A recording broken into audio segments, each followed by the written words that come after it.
Hi everyone, let's talk makeup, and today I want to talk about the new Alamar Cosmetics one brand and also their new palette, which is Reina Del Caribe Volume 1.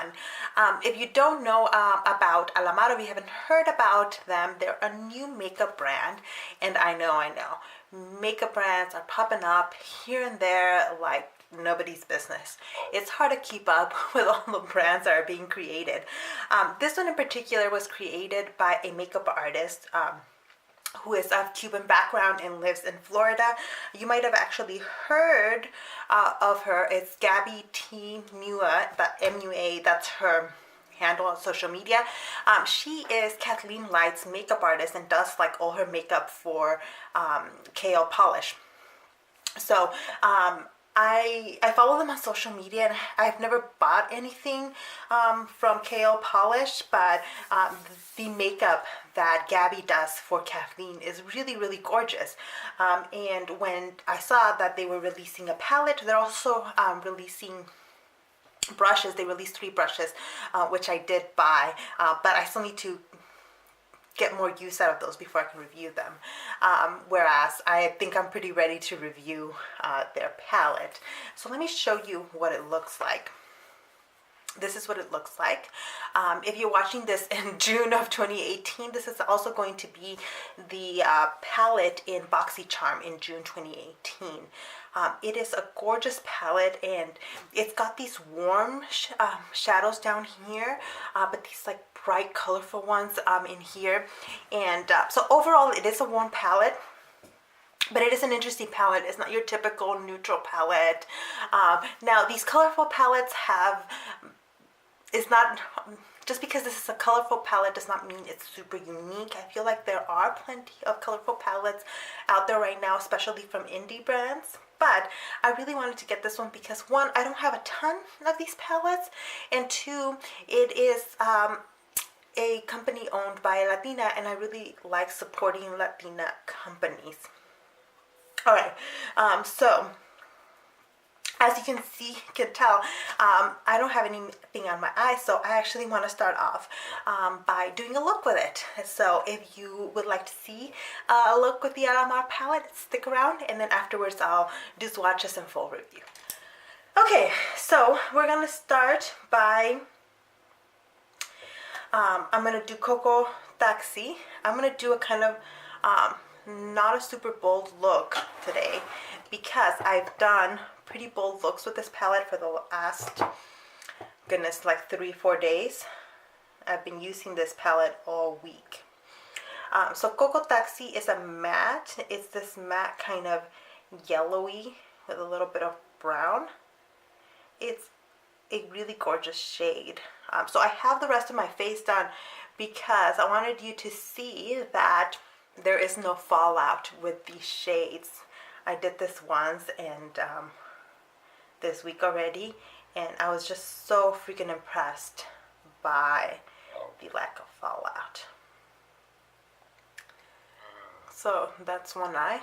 Let's do the other.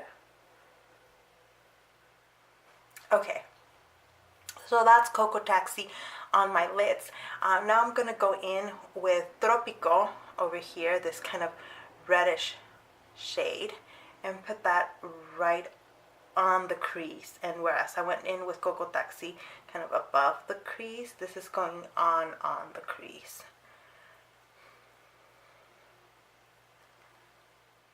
Alright, and because I want to show you, actually ideally right now I would go in with one of the shimmer shades, but I'm kind of tired of shimmer shades this week.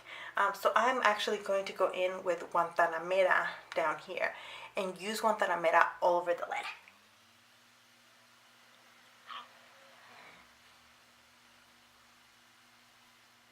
Alright, now I'm going to go on my other lid, and it's taking me a little while to build this color up on my lid because I'm using a super tiny lid shade. I don't know why I did that, guys. It was not a great idea. I could be doing this so much faster if I'd only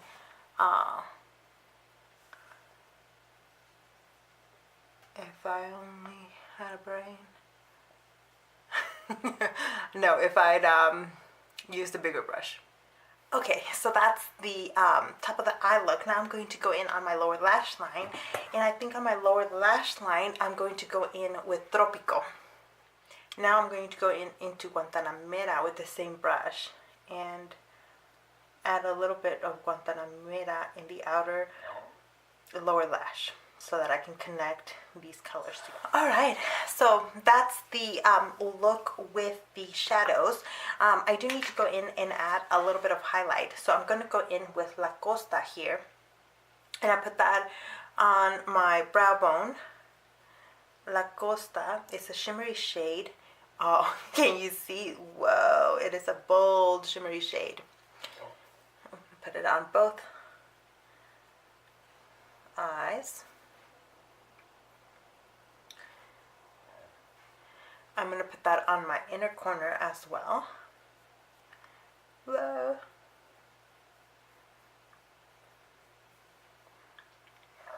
And Gabby actually goes and uses La Costa as a highlight. So I thought I would try that because I haven't done that yet. And I'm really interested. So I'm going to go in with this Real Techniques fan brush. And I already have a liquid highlight on. But I'm going to go in with a little bit of La Costa on here. Whoa, that is a nice highlight. If you like your highlight bold, look at that. That is very, very nice. I think a lot of people are going to like that shade as a highlight. Yeah. Okay.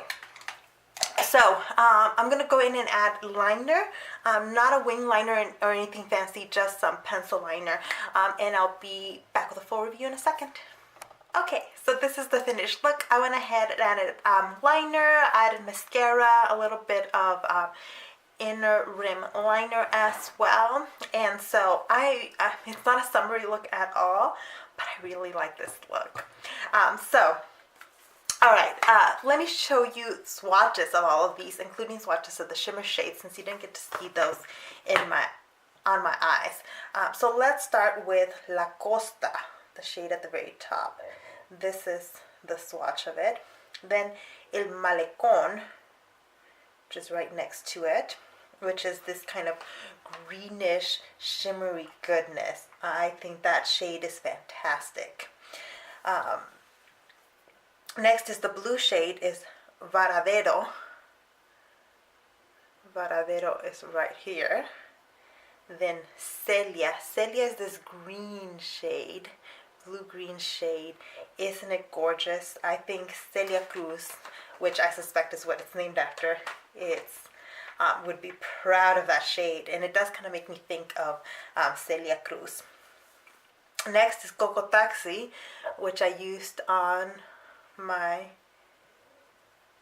inner rim. So that swatch is terrible. Let me build it up a little so it's visible on camera. There it is. So do you see that one doesn't swatch that great on the hand, but on the eyes it looked really, really nicely. It's what I have on my eyes. So next, Tropico, which again I used on my look today. That one is super duper gorgeous. Next, Guantanamera, which I'm wearing all over my lid. Again, gorgeous. And lastly, Cafecito. So there you go. Those are all the shades in the palette. And although I didn't use any of the shimmer shades on my lid today, they are gorgeous. Super shimmery, and they give your eye this almost like wet look without the shadows being wet. They're super pigmented. They show up really well on your lids. You don't have to use them wet or spray it with like a setting spray or anything like that. They are gorgeous just on their own. I've worn them without any cream base, usually because I have oily lids. I like to go in with a primer, and right now I am wearing a primer. I'm wearing the Milani primer, and then usually I go in with a cream base because my lids are so oily. And the one I've been using right now is the Smashbox Photo Finish Lid Primer in medium. So that is what I did today. I do recommend some sort of cream base if you have oily lids, because when I wore it without a cream base, it looked really good at on application, but then it can crease if you have any kind of creasing on your in your eyes. So I do recommend that. If you don't have oily lids, you probably don't need it, but that's just me. So just a few tips there. But all right, you saw how gorgeous the matte shades applied on the eye, the fact that there was no fallout. So if you are somebody who doesn't like super powdery shadows, I think this is a really good one because it's not powdery and yet the shadows are super buttery, including the matte shades. Same for the shimmery ones. None of these are kind of glitter shades, so even on my fingers, when I swatch these, they don't like create a mess when you're working with them. So for those of you that like doing your foundation first and then your eyeshadow, I think this is a really good formula. So I really enjoy the formula. It is long lasting. I don't have any problems with it lasting on my eyes, fading, or them becoming all muddy on my eyes. They're very distinct. They work well together. It's a really nice palette.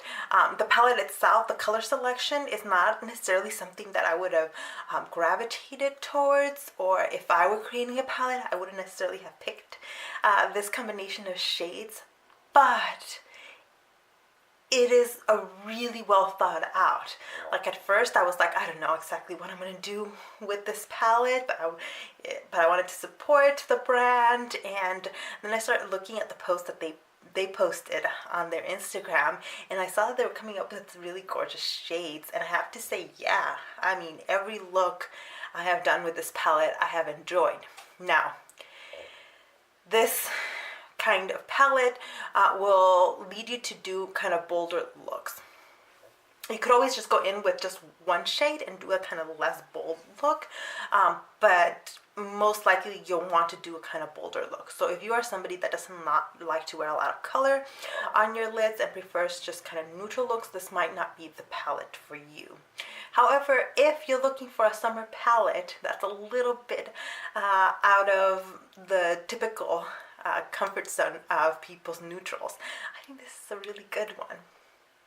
It's also $28, so it's on the least expensive side of some of the palettes that some of the indie brands have been bringing out, and I'm super happy. I can't say enough really good things. Those of you that are going to be getting this in your boxycharm are so lucky. I ordered this right before they announced that it was going to be in boxycharm. Otherwise, I might have signed up for boxycharm because this alone will be worth your boxycharm.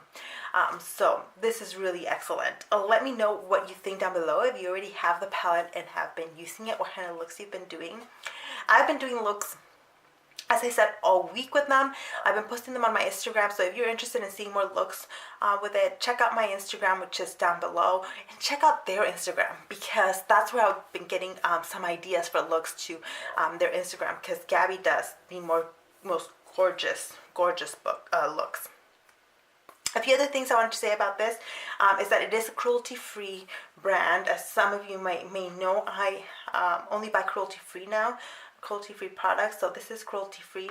I had really good experience ordering from them online. They do take PayPal and they ship right away. I ordered this right before Memorial Day weekend and I got it right after Memorial Day, so they shipped really quickly. I was really happy with that. The packaging is really nice. If you check out the Alamar Cosmetics Instagram, they actually sometimes will shoot kind of the behind the scenes of them putting together the packages to be mailed out, and you can tell that they do a really good job packaging the palette. So that is it for me. Let me know if you have questions on the palette down below, and I'll try to answer things as best I can. But thank you so much for watching, and I'll see you in the next one. Bye.